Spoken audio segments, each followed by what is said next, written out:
किसान नेता व देशोन्नति के संपादक प्रकाश पोरे ने लगाते हुए अकोला की जनता को अपनी अपनी दुकानें खोलने का आह्वान किया है और खुद भी दुकानें खोलते हुए नजर आए हैं। प्रकाश पोरे का कहना है कि अगर कोरोना होता तो सरकार सबसे पहले बंगाल या वहां जहां इलेक्शन शुरू है लाखों की संख्या में भीड़ जमा न करती। सरकार को खुद पहले कोरोना के नियम पालना चाहिए, फिर जनता पर लागू करना चाहिए।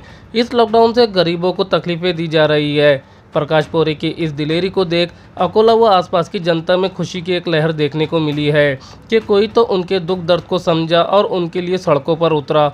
अकोला व आसपास के सभी व्यापारी एसोसिएशन के लोगों ने प्रकाश पोरे को अपना समर्थन दिया है। वापस लो, वापस लो, दुकान खोलो, दुकान खोलो।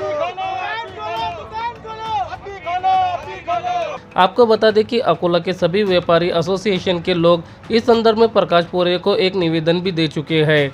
अकोला की सभी व्यापारियों ने प्रकाश पोरे से निवेदन के माध्यम से विनती की है कि वो उनका सहारा बने और इस लॉकडाउन से उनको निजात दिलाए। देखिए, ऐसा है कि ये जो सरकार ने अति जाति लगा के रखी है, जो एकंदरित कोरोना और उसके बारे में नौटंकी चल रही है, सब लोगों के ध्यान में आएगा कि ये सिर्फ लोगों का आवाज़ दबाने की सरकार की कोशिश है। कोई कोरोना वोरोना ये नहीं है। अगर कोरोना रहता था तो वो बंगाल में, पश्चिम बंगाल में इधर 4-5 राज्यों के अंदर इलेक्शन चल रहे हैं, वहाँ लाखों की भीड़ ये लोग जमा नहीं करते थे।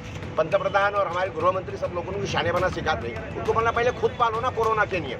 तुम्हारा कुछ बिगड़ा नहीं, सरकारी कर्मचारियों को कुछ बिगड़ा नहीं है, मुख्यमंत्री का कुछ बिगड़ा नहीं है बंद करने के लिए, क्योंकि इनके पगार चालू है, सब चालू है। हम तब मानेंगे कि जब ये बोलेंगे कि लॉकडाउन के अंदर सारे सरकारी कर्मचारियों के पगार बंद, ये अगर किए तो हम मानेंगे सारी की सारी। और लॉकडाउन के कारण जो पूरे सारे व्यापारी लोगों का पिछले साल जो नुकसान हुआ है, वो पूरा का पूरा नुकसान के क्लेम ये सरकार के ऊपर और कलेक्टर के ऊपर और जो प्रशासन है उसके ऊपर दाखिल करो। पहली बात, आपका कायदे से हक बनता है। ये सारे आपके माध्यम से मैं बोलना चाहता हूँ सारे व्यापारियों को, वो क्लेम पहले दाखिल करो। तो अब इनको नानी याद आ जाएंगी, तब समझेंगे।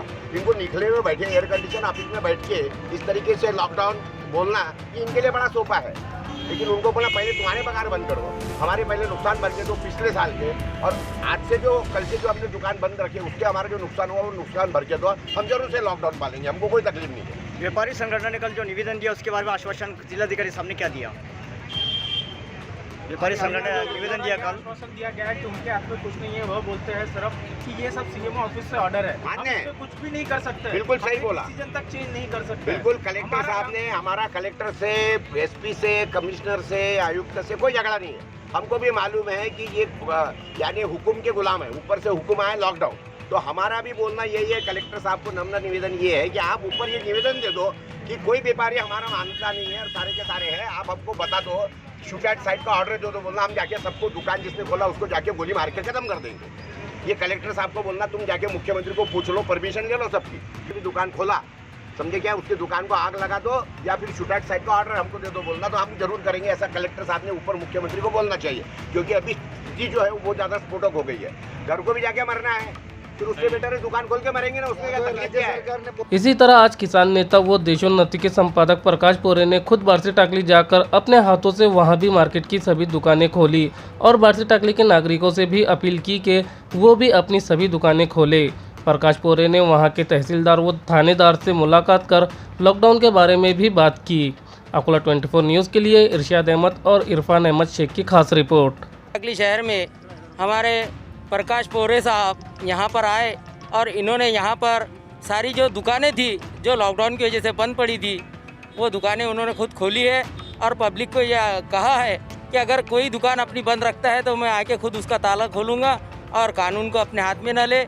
इसी तरह से उन्होंने यहाँ पर पुलिस स्टेशन, पंचायत समिति और तहसीलदार साहब से मुलाकात की। आइए हम उनसे मिलते हैं और पूछते हैं। सर बताइए आप कि आज आपने नहीं, देखिए ऐसा है कि जो लॉकडाउन गवर्नमेंट ने रखा है ये सारा वन साइडेड है।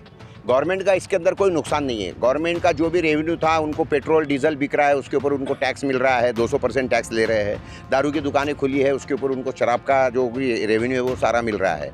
सरकार का इसके अंदर कोई नुकसान नहीं है। लेकिन जो पब्लिक का नुकसान हो रहा है, पिछले साल पूरे साल भर में जो नुकसान हुआ वो एक, और उसके बाद में अभी इन्होंने जो नुकसान ये लॉकडाउन करा है और ये जो सारी इनकी नौटंकी, हम सरकार को कुछ सवाल पूछते हैं कि पूरे हिंदुस्तान के अंदर 1,65,000 लोग मर गए, उसमें से 56,000 लोग महाराष्ट्र में अकेले, यानी 34% लोग महाराष्ट्र में अकेले में कैसे मरे।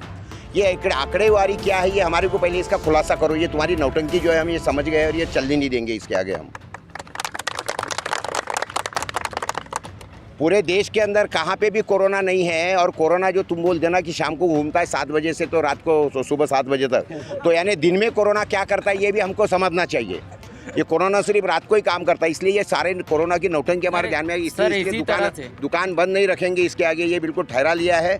और अगर दुकान सरकार को शौक है दुकान बंद करवाने का, तो सरकार ने जाकर हमारा जो नुकसान हुआ है पिछले साल पूरे बंद रखने लॉकडाउन के कारण, और अभी ये जो कल से नुकसान हमारा हो रहा है व्यापारियों का, ये सरकार ने भर के देना चाहिए। ये हमारी यही है, सरकार अगर भर के देती है तो हम जरूर से लॉकडाउन पालेंगे। सर आप पुलिस स्टेशन में और यहाँ पर मिले तो सर क्या कहा? नहीं, हमने पुलिस स्टेशन को भी यही बता दिया कि आप कायदा हाथ में मत लीजिए, आप लोगों को मारपीट मत करिए।